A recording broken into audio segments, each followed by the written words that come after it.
Saludos y bienvenidos una vez más a Dungeons and Dragons Puerto Rico. Me acompaña el Master Edge de el Club de Rol Avalon. Yo soy el DM y comenzamos entonces este video con la parte 2 de personajes de Dungeons and Dragons, el chamán, y con ustedes el Master Edge. Muy bien. Recapitulación rápida para los que por algún motivo no vieron la primera parte. Dijimos que el chamán en Calabozos y Dragones ha tenido varias apariciones. Específicamente de lo que estamos hablando es de cómo se ve ese personaje en Advanced Dungeons and Dragons Second Edition, y es una representación de lo que en el mundo real corresponde a las personas que ejercen esta función de intermediarios entre el mundo real y el espiritual, principalmente aquellas que tienen que ver con esta perspectiva mucho más naturalista del mundo y lo que algunos académicos llaman el animismo. Pero no nos meteremos en asuntos académicos, sino nos meteremos en asuntos roleros.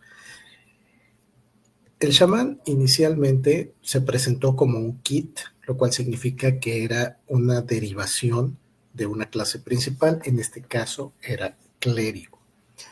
Cuando hablamos del chamán ya como una clase presentada a través del manual del chamán, lo que nos encontramos es que tiene su propia tabla de puntos de experiencia. Esta progresión de nivel va unida a la progresión en términos de capacidad de utilizar milagros, y una cosa importante es que no hay milagros adicionales por tener sabiduría alta. Sin embargo, sí obtienen su bono de 10% si la sabiduría supera 16. La otra cosa importante es que la mecánica que se implementó para manejar al chamán es que, a diferencia de un clérigo, de un mago o de cualquier otro usuario de la magia en el sistema vanciano, que es el tradicional de Calabozos y Dragones, aquí al chamán no se le olvidan sus poderes, sus habilidades. Sin embargo, cada uno de los espíritus que el chamán utiliza como benefactores o patrones le van a otorgar ciertas habilidades. Entonces, estas habilidades, en términos mecánicos en el juego, pues se representan con los slots de hechizos por nivel, pero aquí lo interesante está en que cada uno de estos slots va a tener una relación directa con un espíritu. Y una vez de que un hechizo se le pone a un slot, ahí se queda y ya no hay forma de cambiarlo. Entonces, esto hace que las cosas sean un poco restrictivas para el chamán, pero ahorita vamos a ir viendo que no todo es restricciones, hay cosas muy interesantes. Y quiero también hacer mucho énfasis en la perspectiva que tiene este libro. Y lo que dice es que se nos presenta al chamán como un personaje completo, expandiendo los conceptos que se introdujeron en suplementos previos. ¿Qué suplementos previos? Pues ya dijimos que el chamán apareció como un kit para el clérigo en el manual del buen clérigo. Una de las cosas que nos pone el manual del chamán es que tenemos 3 diferentes enfoques que puede tener nuestro personaje. Puede ser un chamán tribal, puede ser solitario o puede ser un espiritualista. Y como podemos ver en esta tablita, las características y rasgos que hacen diferente a cada uno de ellos, pues son muy simples. Y ahorita vamos a ir viendo cada una para que veamos qué tan fácil está el asunto. Primero que nada, si tenemos un chamán tribal, mínimo debe tener la sabiduría en 12. El tipo de papel que se espera que el chamán represente en términos de juego, pues va a ser una autoridad moral y religiosa. Parte de las restricciones, y eso lo comparten todas las vertientes de chamán, las armas que van a utilizar son tecnológicamente sencillas, no utilizan escudo y en algunos casos pueden llegar a utilizar armaduras de cuero, de piel y paremos de contar. Particularmente al chamán tribal, una de las cosas importantes es que se le otorga de forma gratuita la pericia en rituales y va a tener 2 rituales que son muy, muy importantes, que son para contactar a los espíritus y también para que cuando este personaje viaje, pues pueda tener como una carta de presentación. ¿Cuál es el problema o cuál es su desventaja? Que la perspectiva que tiene este personaje tiende a ser una actitud muy conservadora, porque a fin de cuentas el chamán tiene ciertas responsabilidades hacia el interior de la tribu. Por otra parte, nosotros estaríamos esperando que la manera en la que un jugador interpretara este personaje, pues es volviéndolo un personaje que es muy responsable y que por lo tanto, pues es el defensor máximo de la moralidad. Obviamente que aquí estamos hablando de la moralidad según la percibe su entorno. Y otra de las cosas es que a nivel 9 el personaje pues gana santuario, es decir, un lugar físico donde reunirse, así como un dado de 8 guerreros y un dado de 4 chamanes. Y tanto los guerreros como los chamanes serían NPCs de nivel 1. Recordemos también que en segunda edición de Advanced Dungeons and Dragons, parte de lo que caracteriza el avance de los personajes cuando llegan al 9º nivel es la posibilidad de tener seguidores y de tener fortalezas. Entonces esto hace que las cosas pues puedan ir escalando de forma gradual. Ahora, el chamán que es solitario, lo que necesita es constitución de 10 y sabiduría de 14. Lo que nos plantea el libro es que el solitario es el tradicional personaje que fue el último de su cultura y que por lo tanto, pues él se aferra a que no se pierda su tradición y todo lo que su gente tenía como parte de conocimientos. Lo vamos a ver como el típico ermitaño sabio que vive una vida sencilla y apartada. Su alineamiento tiende a ser neutral. En cambio, precisamente como está aislado o es un sobreviviente, pues se le regala la pericia de sobrevivencia. Y por otra parte, en cuanto a la actividad espiritual, puede hacer esta parte de la negociación mucho más sencilla y también parte de lo que está viendo este personaje está relacionado con la salud. Y hablamos ahí tanto de la salud del cuerpo como de la salud espiritual. Por obvias razones, va a ser un personaje mucho más cercano a lo natural. Va a complementar esto un desprecio hacia la naturaleza, hacia la civilización.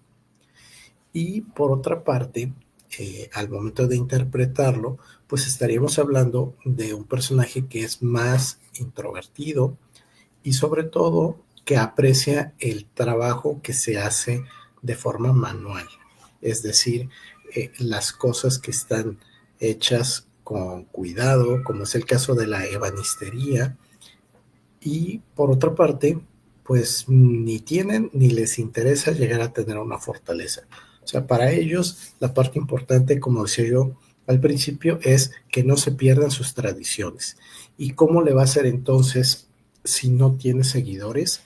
Bueno, pues el chamán en el desarrollo de su vida tendrá que ir buscando personas a las cuales tome como aprendices para que les pueda ir transmitiendo estos conocimientos.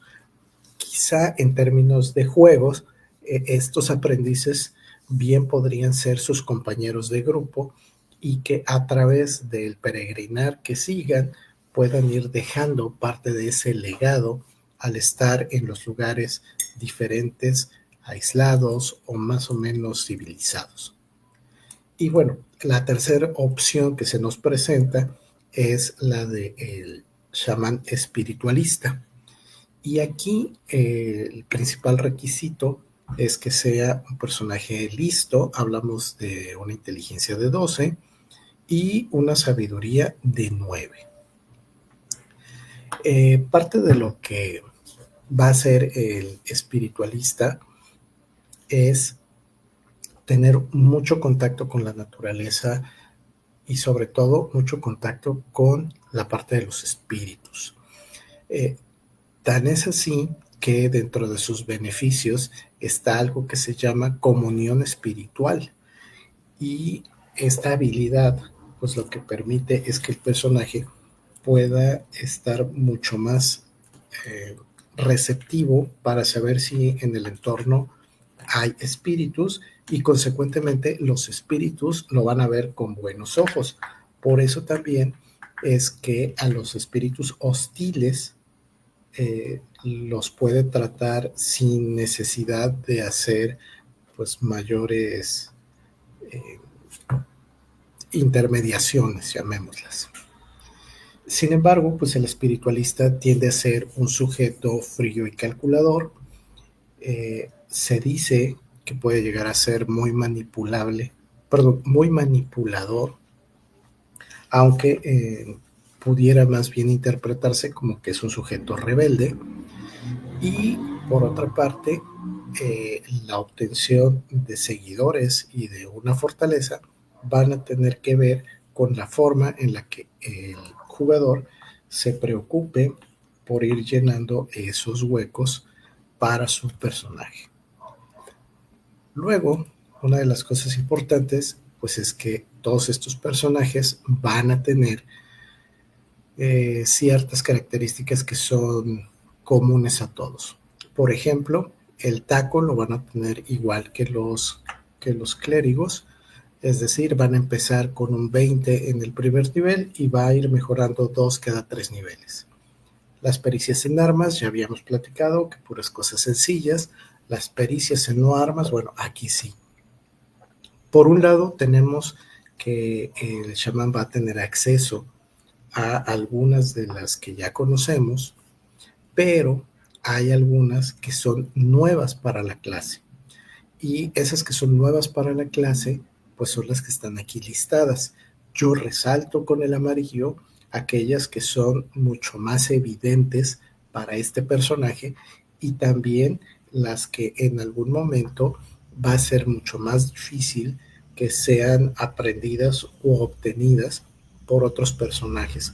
Tenemos el caso de ser un medium, que como tal hace que el chamán se convierta en el receptáculo de un espíritu. Sería en términos de juego el efecto que cuando tenemos un Magic Jar o una posesión. Tenemos también la interpretación de los presagios. Recordemos que para el caso de los clérigos existe un hechizo que nos permite tener el augurio para saber qué va a pasar en el futuro, pero aquí el asunto con el chamán es que es mucho más complejo que simplemente hacer una pregunta y esperar una respuesta. Obviamente los rituales chamánicos pues son parte de lo importante, pero pues el conocimiento de los espíritus y el trance son elementos indispensables. Entonces, así es como este personaje pues se va a ir haciendo de sus respectivas habilidades.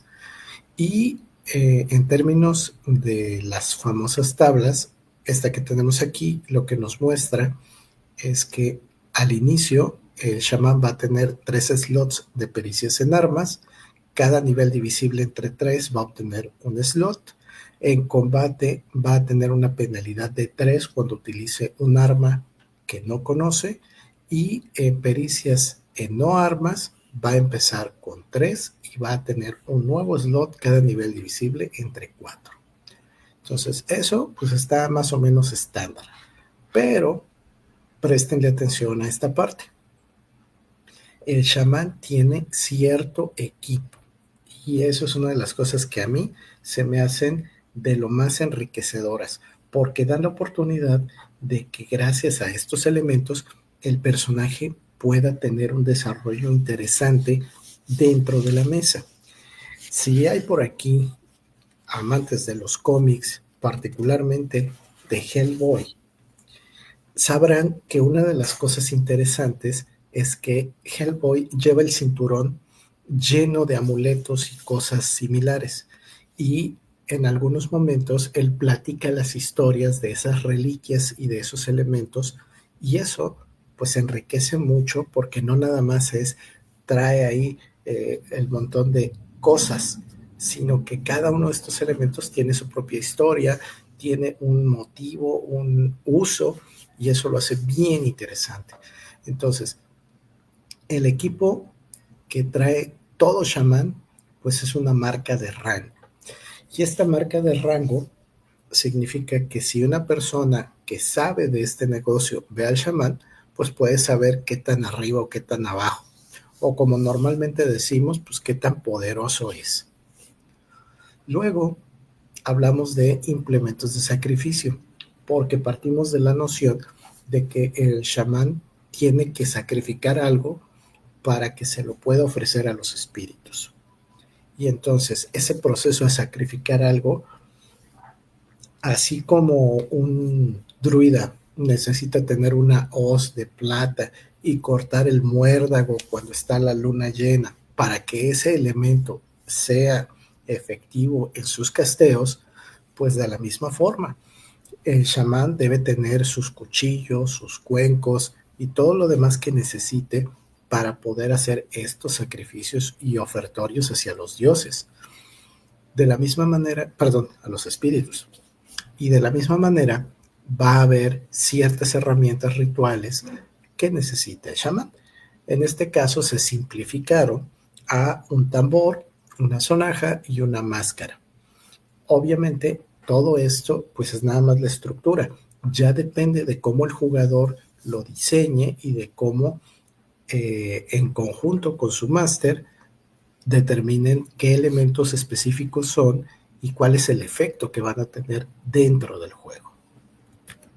Para los que no conocen mucho de artículos, ¿qué viene siendo una sonaja? Muy bien. La sonaja es ese artefacto musical que es duro por fuera, hueco, y en el interior tiene semillas, y cuando lo agitas suena chuc, chuc, chuc, chuc, chuc. Sí, es como lo que le llamamos nosotros acá en Puerto Rico una maraca. Ándale, exactamente, una maraca. Bueno, y ahora vamos a pasar a una de las cosas más interesantes de la clase. Sucede que, ya dijimos, el chamán tiene contacto con los espíritus. Sale, no hay problema con eso. Pero entonces esto quiere decir que la magia del chamán no es como la del clérigo, ni es como la del druida, pero sí tiene cosas en común. Entonces, ¿cómo nosotros lo vamos a manejar? De entrada, en el mundo de Calabozos y Dragones, cuando una criatura tiene la facultad de hacer alguna cosa que se parece a un hechizo, las reglas lo definen como spell-like. Entonces, quiere decir esto que el personaje del chamán va a lograr en términos mecánicos del juego el mismo efecto que un hechizo X. Sin embargo, la forma en la que eso se logra cambia. En este caso, en lugar de que el chamán obtenga de la manipulación de su realidad un efecto concreto, el chamán se lo pide a un espíritu. Y entonces este espíritu es quien le otorga al chamán la capacidad o la habilidad para poder hacer algo en particular. Decía yo también al principio que cuando un chamán dedica un hechizo a un slot y este hechizo se lo dio a un espíritu, entonces ahí se va a quedar. No va a haber posibilidad de intercambiar. Por lo mismo, cada uno de los hechizos o poderes que tenga el chamán, que se los dio un espíritu, los tiene ahí. Y esto, pues, en principio de cuenta, se ve restrictivo, pero ahorita vamos a ir viendo que no es tan malo. Va a haber ciertos hechizos especializados. Estos hechizos especializados corresponden a algunos que solamente puede utilizar cierto tipo de chamán. Quiere decir entonces que tanto el espiritualista como el tribal, como el solitario, tienen sus propias listas de hechizos. Pero la ventaja es que si un chamán se encuentra con otro chamán, se pueden intercambiar estos hechizos o estos rituales, que sería la forma correcta de llamarlos, y por lo mismo, pues su variedad se incrementa. Ahora, ¿cómo se obtienen estos diferentes poderes? Decíamos, tiene que haber un proceso de negociación. Y en este proceso de negociación puede ser que el chamán ya lo conozca porque tiene una tradición y ya sabe que cuando tiene que empezar una cacería, lo que debe hacer es entregarle al espíritu del bosque una cierta comida para que le dé el permiso y pueda obtener al animal que le interesa cazar.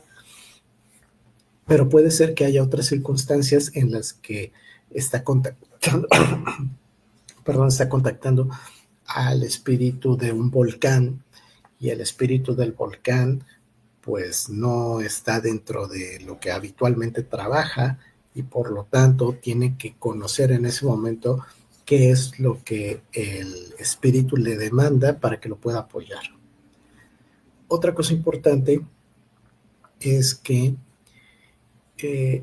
si el chamán pierde esta confianza en la negociación con los espíritus o si comete ofensas graves, puede perder sus hechizos. Y al perderlos, pues tiene que hacer todo un proceso para que pueda ser perdonado por el espíritu y le pueda otorgar nuevamente sus poderes. Un ejemplo de esto es si el chamán tiene como tabú que no puede comer carne de oso y rompe ese tabú comiendo ese tipo de carne, pues entonces el espíritu correspondiente se molesta y le quita la habilidad. Por otra parte, también se pueden tomar hechizos que normalmente le pertenecerían a un clérigo. ¿Cuál es aquí la desventaja? Que esos hechizos tradicionales se van a tomar como si fueran de un nivel superior. Los nivel 1 serán nivel 2 y así sucesivamente. Cosa que no ocurre cuando son los hechizos especializados, porque los especializados cuentan como si fueran de un nivel menos. Entonces quiere decir que desde primer nivel el chamán puede utilizar hechizos de nivel 2 y eso está bien interesante. Y la otra cosa muy importante es que el chamán, como no se le olvidan sus rituales, puede utilizar un hechizo más de una vez al día. Entonces, cada vez que utiliza el hechizo, se hace un chequeo de sabiduría. Si lo quiere volver a utilizar, ese chequeo de sabiduría va a tener la penalidad de 1 por cada vez que lo haya utilizado en ese mismo día antes. Entonces, pues eso le da mucha versatilidad porque no está limitado a que tengo 3 slots y entonces utilizo una vez cada uno de mis 3 hechizos y se acabó. Aquí la ventaja es que los puede estar use y use hasta que se agote. En este caso, pues hasta que las penalidades y las tiradas dejen de favorecerlo. Entonces eso está bien interesante. Y la otra cosa importante, y aquí es a donde viene la justificación de por qué el manual del chamán sale como un producto para el Dungeon Master, es porque nos va a mostrar el famoso mundo espiritual. Y para entender el mundo espiritual, nos dice que hay 4 reglas básicas. La primera es que la forma y apariencia son como en el plano primario material. Quiere decir que es como si hubiera un espejo o como si hubiera una equivalencia. La otra es que un espíritu va a estar en los lugares reales. Por lo tanto, esto quiere decir que si queremos hablar con el espíritu del bosque, tenemos que estar en un bosque. Si queremos hablar con el espíritu del tejón, pues tenemos que estar en una madriguera de un tejón o por lo menos en las cercanías. Y de esta misma forma, si queremos establecer un enlace con los espíritus de los ancestros, pues deberemos estar donde el ancestro está enterrado o en su defecto utilizar algún objeto que haya pertenecido al ancestro para poder tener esta comunicación. Y la cuarta es la más importante, que es ningún personaje puede entrar al mundo espiritual. Quiere decir esto que el mundo espiritual no es tal cual un plano de existencia. No hay como tales habitantes como si fueran los 9 infiernos o como si fuera Mecanus o como si fuera Pandemonium o cualquier otro de los múltiples planos de los que ya hemos platicado en otros videos. Les recuerdo que ya lo platicamos, así que váyanse y chequenlo después. Y la otra cosa interesantísima es que los diferentes espíritus van a estar en función de las creencias de las personas. Por lo tanto, todo es posible. Es decir, cuando tú tengas que tratar con un espíritu de un árbol, pues si para ti el espíritu del árbol tiene que ser una entidad muy sabia, tiene que ser una entidad muy amistosa, pues así es como va a ser. Y entonces esto está bien, bien interesante porque se tiene que definir entre jugador y narrador. Y muchas de las veces esto va a dar pauta a que ese mundo en donde se están llevando a cabo las aventuras, pues sea mucho más rico que solamente hablar de los términos geográficos y ver si tal o cual cosa pues corresponde o no. Y la otra es que los espíritus tienen un impacto directo en el mundo material. Es decir, para efectos prácticos, un espíritu puede manifestarse en el mundo real. Pero como el mundo real y el mundo de los espíritus no están juntos, y esto puede sonar medio contraintuitivo si hablamos de que es un espejo de este mundo, pero el punto importante es el mundo espiritual no está aquí y como no está aquí, el espíritu tiene que hacer ese traslado y hacer el traslado pues implica que no va a actuar de inmediato.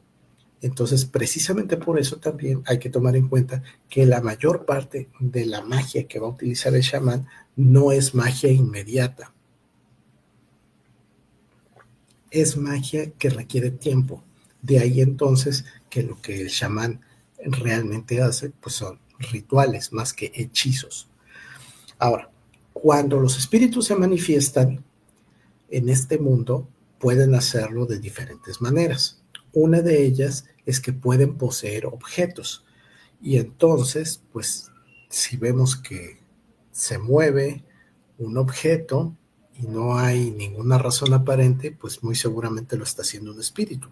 ¿Y qué espíritu lo va a hacer? Pues normalmente un espíritu de poco poder.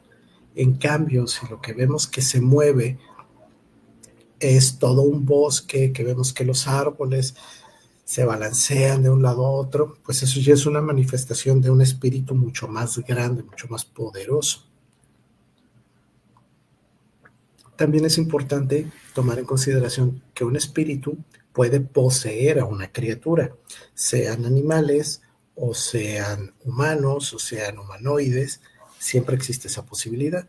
Entonces, si el humano o el humanoide van a ser víctimas de la posesión de un espíritu, tienen la posibilidad de hacer una tirada de salvación para evitarlo. Y en este caso es una tirada de parálisis.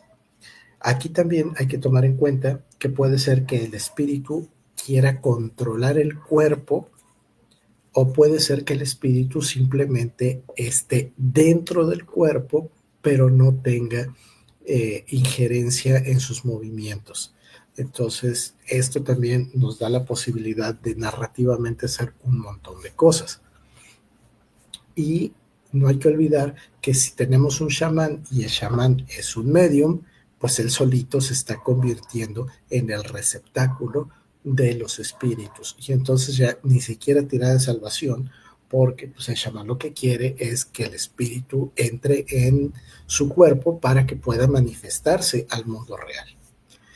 Y la otra cosa que se me hace bien interesante es la existencia de lugares sagrados. En este sentido, estos lugares donde se manifiestan los espíritus pueden ser muy importantes para la cultura y particularmente para la tribu del chamán, como podría ser, por ejemplo, su cementerio, como podría ser el árbol que representa a su familia o muchísimas otras formas que pudiera tener. Entonces, esto pues le da la posibilidad narrativa muy, muy amplia y sobre todo el que la geografía del mundo real en la ficción tenga impacto directo con el desarrollo de las habilidades y actividades de los personajes. Ahora, como podemos apreciar, pues la clase es muy completa. O sea, tiene un montón de cosas que la hacen bien interesante y llamativa como para que podamos estar haciendo muchas cosas con el personaje. Pero en términos prácticos, si tuviéramos que reducir esto, pues lo que podemos decir es que el chamán en una mesa se vuelve bien interesante porque tiene mecánicas que son diferentes. Y como tiene sus propias mecánicas, pues eso ya nos da un saborcito distinto. Es como cuando incorporamos a la mesa a un psiónico. O sea, es otro saborcito. Por lo mismo, también lo que podemos apreciar es que el chamán, al ser una clase con identidad propia, pues es rico en términos de su historia, es en términos de su mecánica, y eso es una ayuda tanto para el narrador como para el jugador. Otra cosa que podemos ver es que hay un balance, es decir, sí hay restricciones, pero a cambio de esas restricciones hay otros aspectos que son muy positivos. Si nos regresamos a la tabla donde están los puntos de experiencia, lo que vamos a ver es que a un jugador con un chamán le cuesta más trabajo subir de nivel que a un jugador que lleva un clérigo. Pero, pues, eso se complementa con lo que el personaje puede y no puede hacer, con las veces que puede lanzar sus hechizos y demás. Y pues el otro aspecto bien importante es que gracias a esto de que tenemos un chamán en la mesa, pues podemos profundizar en el desarrollo del mundo y sobre todo en algunas ocasiones esto lo que nos hace es abrir la oportunidad para hablar de las cosas que había en otra época o que hay en otra región y que por lo mismo contribuyen a que nuestro mundo se vea más vivo. Ahora, aquí viene la parte más significativa y por la que esta información es información para el máster. Hay dos grandes secretos relacionados con el chamán. Secreto número 1, el mundo espiritual no existe. Es decir, no es como tal un plano de existencia. El plano no es tal. El mundo espiritual existe porque la gente piensa que el mundo existe. Es decir, es como lo que los griegos llamaban el éter. O sea, existe la noción de que eso está ahí.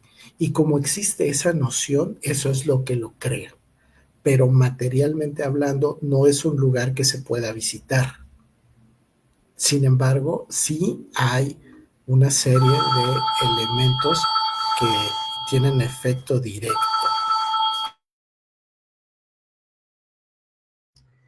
En lo que el Master Edge se pone a tono nuevamente con lo que estábamos hablando, con lo que estaba hablando. Tengo una pregunta y es que hablaste de un detalle de tener contacto con el espíritu de un animal. Y Sí. yo lo veo bastante peligroso, porque supongamos que yo utilizo ahora mismo un chamán, soy un Ajá. jugador y estoy en el bosque, sin saber que en ese bosque hay una zona que hay, por así decirlo, una loba que está embarazada. Y yo no lo sé. Estoy ahí, cerca, y quiero de alguna manera tener contacto con el espíritu de los lobos. Pero puede ser que yo esté haciendo un baile ritualístico y le caiga mal al lobo alfa de ahí, y entonces me eche todos los demás lobos encima, y mientras yo estoy bailando, de momento es como que me están atacando ahí, todos ahí encima de mí, ¿sabes? Y me puedo morir. O sea, suena gracioso, pero está dentro del marco de posibilidades y de probabilidades. Sí, qué bueno que lo sacas a relucir, porque fíjate que hay una tabla para cuando los rituales y este contacto con los espíritus falla. O sea, tampoco es así de a gratis de que ahorita me van a escuchar todos los espíritus. No, no, no, no, no. Y dentro de lo que puede suceder, el caso más extremo que es que saques una pifia haciendo ese chequeo, efectivamente es que el espíritu se enoja y entonces el espíritu te ataca. Entonces, eso está interesante. Y fíjate que por otra parte, también da mucho pie a todo este asunto de la interpretación, de cómo le va a ser el personaje y cómo le va a ser el jugador, en este caso, para poder tener el contacto con el espíritu, cómo se va a dar la negociación. Y esto me recuerda mucho a algo que sucede en el juego de Hombre Lobo de White Wolf, Hombre Lobo el Apocalipsis, porque esos personajes tienen acceso al mundo espiritual. Y bueno, más de un máster se ha quejado de que sus personajes le piden la interacción social con todos aquellos diferentes espíritus con los que se pueden topar. Entonces, se me hace también bien interesante y quienes tengan experiencia en Hombre Lobo, pues se la van a pasar muy chido jugando con un chamán, porque pues son compatibles en muchos aspectos. Ya ahí enseñé el librito. Sí, como no, esa es una chulada. Y también el segundo secreto que tiene el chamán es la fuente de su poder. Y esto está extraído directamente del manual del chamán, nada más lo traduje. Los chamanes son la fuerza de su propio poder. Es la creencia del chamán en que los espíritus le otorgan habilidades mágicas y les hace sacrificios, lo que justamente le permite a los espíritus hacer eso. Entonces, ¿qué quiere decir esto? Esto quiere decir que en el mundo de ficción, cualquier persona puede tener necesidades y puede querer hacer magia y puede querer tener poderes, pero no es lo mismo que tú tengas las ganas o la necesidad a que tengas una manera de poder conseguirlo. Y en este caso, como la voluntad del chamán se manifiesta a través de lo que firmemente cree, pues es por eso que es el indicado y técnicamente hablando es el único que puede tener este beneficio que los espíritus le están otorgando. Es decir, en el mismo lugar donde hay una tribu, donde un chamán existe, puede haber un druida. Sin embargo, el druida obtendrá sus habilidades del contacto con la naturaleza y párale de contar. Pero el chamán en ese mismo lugar va a obtenerlos no porque existan en ese espacio, sino porque la voluntad y la creencia del chamán se manifiesta. Y esa es la parte que a mí se me hace más interesante de todo este asunto, porque el chamán entonces se vuelve un personaje muy al estilo de los Linterna Verde. Si recuerdan los cómics de DC, el chiste con los Linterna Verde es que tienen una voluntad férrea. Y gracias a eso, los anillos los escogen y los vuelven un Linterna Verde. Entonces, aquí pasa una cosa muy, muy similar. Como el chamán cree, las cosas pasan. No es al revés. No es como que las cosas pasan y gracias a eso el chamán cree, como sucedería en el caso de un clérigo. En el caso del clérigo, la voluntad del Dios se manifiesta y como él lo ve, entonces, sí, pues vale la pena creer en esto porque estoy viendo que es real. Y aquí es diferente completamente. O sea, el chamán es el que tiene la convicción y gracias a esa convicción es que logra hacer las cosas y le facilita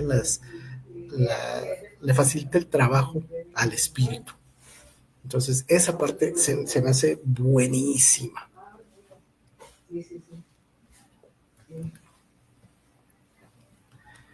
Y bueno, vamos a terminar entonces nuestra sesión haciendo una pequeña reflexión. Ya vimos que el chamán como clase es una clase muy rica, que tiene un montón de cosas interesantes, que a la mesa le va a permitir interactuar de una forma diferente, conocer otros aspectos, un ámbito diferente de la sociedad y por lo mismo, pues esto se complementa. Si nosotros nos quedamos solamente con esa perspectiva de que la magia y el clérigo y demás, y no profundizamos en algo como esto, pues nos estamos perdiendo de varios elementos importantes. Y comparándolo con lo que pasa hoy en día con las nuevas ediciones del juego, pues vemos que hay un hueco y que ese hueco pues no se llena.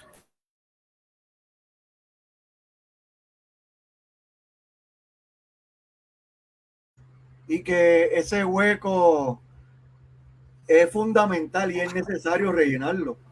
Exacto. O sea, porque entonces, al no llenarse, de hecho, independientemente tú seas jugador, tú automáticamente tú te vas a dar cuenta, o sea, de que hay algo falta, hay algo que falta, algo que es necesario para el personaje en sí.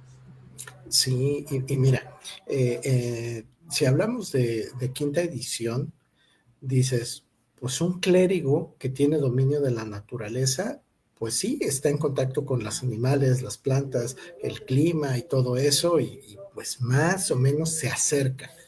Un druida que pertenece al círculo de espíritus, pues ya tiene ese contacto con la parte sobrenatural y demás. O inclusive pudiera ser un warlock de un archfey que tenga este poder de manifestar las cosas por su voluntad, pero está todo separado. Parte de lo que se pierde es la adquisición de los hechizos a través de rituales, la comunicación con los espíritus, la interacción con la cultura. Si nos damos cuenta, y yo lo he dicho en varias ocasiones, parte de lo que no me gusta de quinta edición es que para los clérigos lo mismo da si tu dios es Thor o si tu dios es Zeus, porque son dioses de la tormenta. Y entonces, para mí, eso le quita mucho sabor a la narrativa.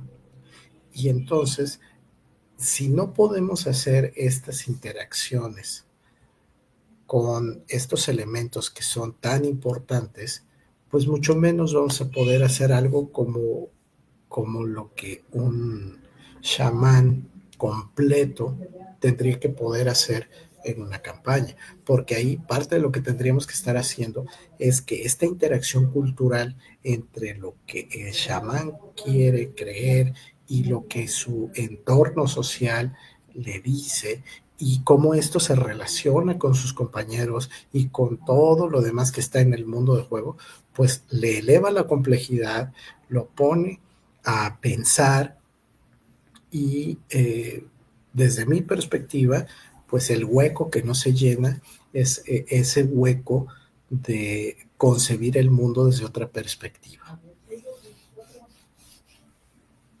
Y pues mira, pongo aquí una cita del manual del druida, perdón, del chamán, que dice que el chamán debe mantener adecuadamente las relaciones con los espíritus a través de ofrecimientos, tabús y rituales, o se arriesga a perder sus poderes por completo. Y si nosotros pasamos esa misma circunstancia a un personaje de quinta edición, o sea, pues ya ni los paladines, ya si el paladín no respeta su juramento, pues se convierte en un Oathbreaker y listo, sigue en el mundo. Entonces aquí sí me voy mucho más hacia lo que plantea Pathfinder con el manejo de la parte de los clérigos, con los anatemas y con todo esto, porque se me hace mucho más enriquecedor. Entonces, si ustedes son jugadores y quieren, pues ahora sí que avanzarle al siguiente nivel y quieren un personaje mucho más rico, mucho más diferente y sobre todo un personaje que requiera compromiso, pues ahí está el chamán. Pero pues ¿cuál es el problema? Que el chamán no está disponible en quinta edición, así que se van a tener que regresar a jugar Advanced Dungeons and Dragons. Y aquí los esperamos. Tengo una pregunta. Esta pregunta puede que sea un poco difícil de responder, así que te voy a dar el tiempo para ello. ¿Cómo tú comparas al chamán, al clérigo y al druida con respecto a valores morales, modales y principios?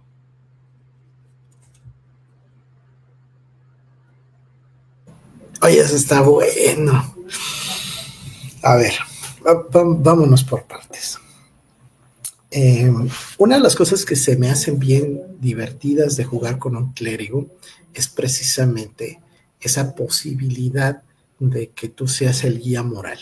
Ese aspecto se me hace interesante de llevarlo a la mesa, porque hemos visto muchos memes, hemos escuchado muchas anécdotas de personas que conocemos que nos dicen que pues es que sus compañeros de mesa no son propiamente los más civilizados, no son propiamente los más diplomáticos, y entonces tener un personaje que pueda hacer el contrapeso moral se me hace bien entretenido, sobre todo también porque si partimos de que tanto los clérigos como los druidas y los chamanes tienen este concepto de el bien y del mal, muy en función de su sociedad, pues eso hace que las cosas se pongan todavía más interesantes, porque estamos hablando de las creencias que tienen estos personajes. Ahora, aquí al que yo siento un poco en desventaja es al druida, porque la brújula moral del druida es muy variable. Y uno de los grandes inconvenientes que ha tenido esa clase por mucho tiempo es que se pide que se juegue en función de la neutralidad, pero la realidad es que la mayoría de los jugadores lo que menos son es neutrales. Y por eso mismo, el que haya personajes como el clérigo o como el chamán, que sí tienen códigos morales muy establecidos, que sí tienen una serie de principios y de consecuencias cuando esos principios no se respetan. Y particularmente en el caso del chamán, que tiene los tabúes, eso se me hace súper enriquecedor, porque entonces nos da la posibilidad de que dentro de la mesa, en el juego, el diálogo entre los personajes sea un diálogo significativo, no sea nada más, pues es que está mal que mates esos animales, sino aquí es cómo cada personaje lo va a percibir en función de este conjunto de reglas éticas para saber qué está bien o qué está mal. Y si lo ponemos así muy simplista, podríamos decir que el que la tiene más difícil es el chamán, porque el druida dice, pues la naturaleza manda y aquí hay que respetar los ciclos, hay que respetar el balance natural y pues como que contra la naturaleza, ¿quién se pone? En el caso del clérigo, va a tener que responderle más a esta estructura eclesiástica formal, a su dogma, y sabemos que muchas de las veces los dogmas no están correctos. Y en cambio, el chamán, como tiene que negociarla entre mantener contento a los espíritus, mantener contento a su pueblo, aplicar estas diferentes reglas o lineamientos, pues entonces hace que su papel sea mucho más significativo, porque sí, el clérigo tiene que cazar a la gente, el clérigo tiene que bendecir los alimentos, las cosechas, pero aquí el asunto es que el impacto que tiene el chamán en su comunidad es muchísimo mayor, porque hablamos de que estos aspectos de comunión son los que hacen que la clase tenga todo este misticismo, que sea tan particular su forma de actuar, y desde mi perspectiva eso a un jugador pues le da muchas herramientas para poder establecer el diálogo con sus compañeros, con los NPCs y en términos generales pues una interpretación mucho más rica, no nada más el hago mi chequeo, lo paso, estuvo bien, se acabó, sino qué hay atrás de todo esto, cómo estos elementos de tipo espiritual o ritualísticos tienen un impacto directo, y eso pues no te lo va a dar ninguna otra clase. Yo entiendo, Master Edge, que para representar un buen chamán es importante aprender de la historia de la procedencia del chamán en sí, de que pues en sus orígenes viene de Siberia.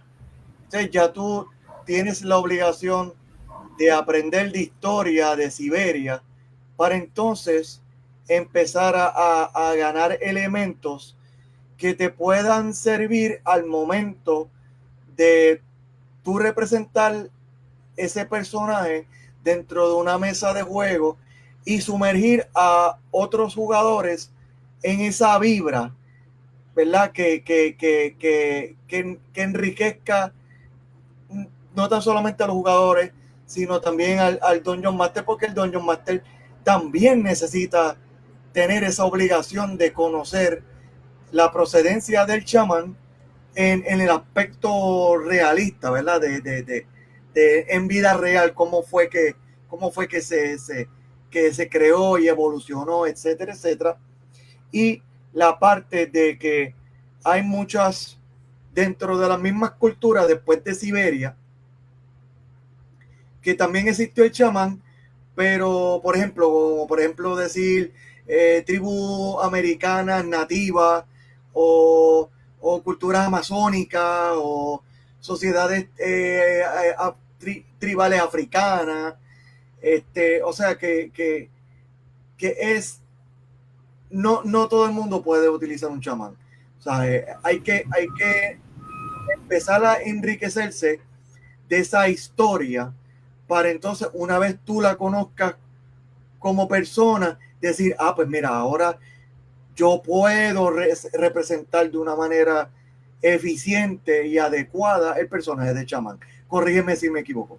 No, estás completamente en lo correcto, porque ahorita que lo mencionabas, pues me doy cuenta de que a mí me gusta mucho la clase del chamán porque me gusta mucho aprender de las culturas. Y lo mismo me pasó con los clérigos. Los clérigos me gustan mucho porque me gusta mucho la mitología. Entonces, si esto lo trasladamos a ámbitos del juego, efectivamente, mientras más elementos reales tienes, más fácil se te hace la interpretación. Hace algunos años, mi buen amigo Santiago jugaba con un clérigo de Thor y parte de lo que él hacía era diseñar sus propios hechizos.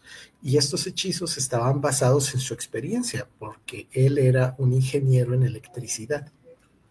Entonces, a través de principios científicos, justificaba cómo funcionaba un hechizo. Y dices, o sea, esa es una forma diferente de inmersión. No nada más por la música, no nada más porque tienes el mapa, porque tienes las minis, no, o sea, aquí la inmersión viene desde por qué estás escogiendo al personaje y cuáles son tus expectativas al momento de jugarlo.